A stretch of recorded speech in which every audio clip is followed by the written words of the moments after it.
வணக்கம் மக்களே, இந்த வீடியோவில் என்ன பார்க்க போறோம்னா பிஎம் கிசான் திட்டத்தின் தொகை ரூபாய் 4000 உயர்வு, பட்ஜெட் 2025-26 தாக்கல், நிதி அமைச்சரின் அறிவிப்பு. இது என்ன அப்படிங்கறத பத்தி தான் இந்த வீடியோல பார்க்க போறோம். நம்ம சேனலுக்கு யாராவது புதுசா வந்திருந்தீங்கன்னா மறக்காம நம்ம சேனலை சப்ஸ்கிரைப் பண்ணி வச்சுக்கோங்க. இந்த வீடியோவுக்கு ஒரே ஒரு லைக்கை மட்டும் கொடுத்துருங்க. வாங்க போலாம். அதாவது பாத்தீங்கன்னா பிஎம் கிசான் திட்டம், இந்த திட்டம் பாத்தீங்கன்னா மத்திய அரசு திரு நரேந்திர மோடி அவர்களால் கொண்டு வரப்பட்டது, பிரதமர் அவர்களால்.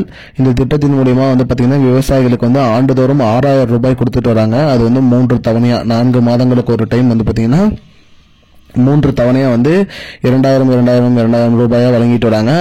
அந்த வகையில் பாத்தீங்கன்னா விவசாயிகள் சங்கத்துல கோரிக்கை விடுத்திருந்தாங்க பிஎம் கிசான் திட்டத்தை உயர்த்தி கொடுக்கணும்னு சொல்லி.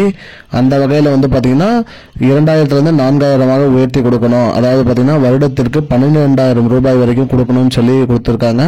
இது பாத்தீங்கன்னா வர பட்ஜெட் தாக்கல்ல பேசப்படும் அப்படின்னு சொல்லியிருந்தாங்க. அதே மாதிரி நிதியமைச்சர் அவர்களும் இது பிரதமர் மோடி அவர்களுக்கு அறிவிச்சிருக்காங்க. அந்த வகையில் பாத்தீங்கன்னா பரிசீலனை பண்ணி 4000 உயர்த்தப்படும் அப்படிங்கிற மாதிரி சொல்லியிருக்காங்க. அது அதிகபட்சம் இந்த 19வது தவணை இது 4000 வரத்துக்கு வாய்ப்புகள் இருக்கிறது அப்படிங்கிற மாதிரி சொல்லியிருக்காரு. நிதியமைச்சரும் சொல்லியிருக்காங்க, திரு மோடி அவர்களும் சொல்லியிருக்காரு. பீகார் அந்த கலந்துரையாடல பேசிட்டு அதுக்கப்புறம் அவர் இது அறிவிப்பதாக சொல்லியிருக்காரு மக்களே. அதனால பாத்தீங்கன்னா பிஎம் கிசான் திட்டம் பாத்தீங்கன்னா 2000 4000 உயர்வதற்கு அதிக வாய்ப்புகள் உள்ளது அப்படின்னு சொல்லியிருக்காங்க மக்களே. மேலும் பிப்ரவரி 24 பாத்தீங்கன்னா பிஎம் கிசான் திட்டத்தோட 19வது தவணை வந்துவிடும் அப்படிங்கிற மாதிரி சொல்லியிருக்காங்க.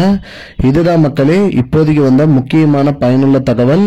இது போன்ற பயனுள்ள தகவலை தெரிஞ்சுக்கொள்ள நம்முடைய சேனலை மறக்காம சப்ஸ்கிரைப் பண்ணி வச்சுக்கோங்க. இந்த வீடியோவை உங்க ஃப்ரெண்ட்ஸ் அனைவருக்குமே ஷேர் பண்ணிடுங்க. நன்றி மக்களே. இன்னொரு வீடியோவில் சந்திப்போம். I don't understand your jokes, man. Because it's not a joke.